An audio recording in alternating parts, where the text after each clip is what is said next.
அஸ்ஸலாமு அலைக்கும். இன்றைக்கி டேஸ்டியான ஒரு நண்டு கறி பார்ப்போமா? அதுவும் எங்களோட ஸ்ரீலங்கா ஸ்டைலுக்கு. வாங்க எப்படி செய்கிறதுன்னு பார்த்துருவோம். ஒரு கடாயில் தேங்காய் ஊற்றிக்கோங்க. அதோடு சேர்த்து வெந்தயம், நச்சீரம், கடுகையும் சேர்த்து, அதோட கொஞ்சமாக கருவேப்பிலையும் சேர்த்து, அதோடையே வெங்காயத்தையும் சேர்த்து நல்லா வதக்கி விட்டுக்கோங்க.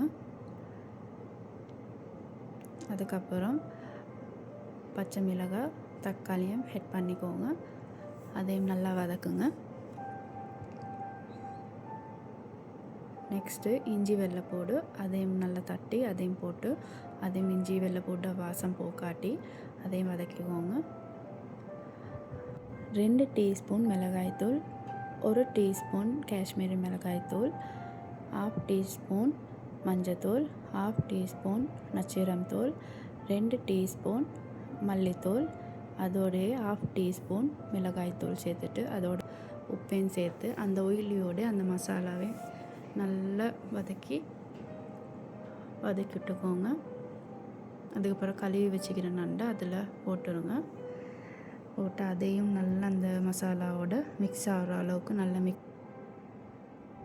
மிக்ஸ் பண்ணிக்கோங்க.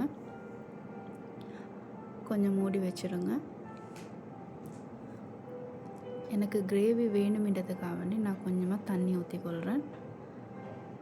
உங்களுக்கு கிரேவி தேவையில்லைன்னா நீங்கள் தண்ணி ஊற்ற தேவையில்லை. நண்டுலேயே தண்ணி விடும். அதுக்கப்புறம் நீங்கள் பால் ஊற்றி இறக்கியலும். கிரேவி தேவை இல்லைண்டா, எங்களுக்கு கிரேவி தேவையாக இருந்துச்சு, அதனால நாங்கள் தண்ணி ஊற்றினோம்.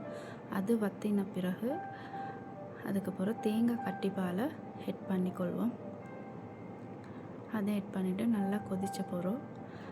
லாஸ்ட்டாக மிளகாத்தூளை அதுக்கு மேலுக்கால தூவிட்டு 5 மினிட்ஸ் வச்சுட்டு இறக்க வேண்டியது தான். நம்மட நண்டு கறி ரெடி.